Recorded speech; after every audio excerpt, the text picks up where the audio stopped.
જય ગજાનન, જય માતાજી। દરિદ્રતા કેટલા પ્રકારની હોય છે ચાલો જાણીએ।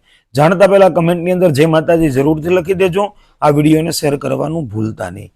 દરિદ્રતા છે ને એ માણસના જીવનની અંદર ઘણા પ્રકારની હોય।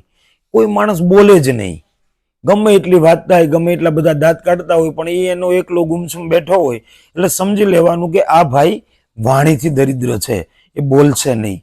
કોઈ માણસ કપડાથી દરિદ્ર હોય, ગમે એટલી ધન સંપદા હોય પણ સારા કપડાની જોડી ક્યારેય એ પહેરી ન શકે, તો સમજવાનું કે એ વસ્ત્રથી દરિદ્ર છે। ગમે એવડી સંપદા ભગવાને આપી હોય, ક્યારેય સારું ખાઈ ન શકે, તો સમજી લેવાનું કે આ વ્યક્તિ અન્નથી દરિદ્ર છે। અને જો તમારી પાસે પૈસા જ ન હોય તો લક્ષ્મીની દરિદ્રતા આપણા જીવનની અંદર હોય છે। તો આ 4 પ્રકારની દરિદ્રતા આપણા જીવનની અંદર આવે છે।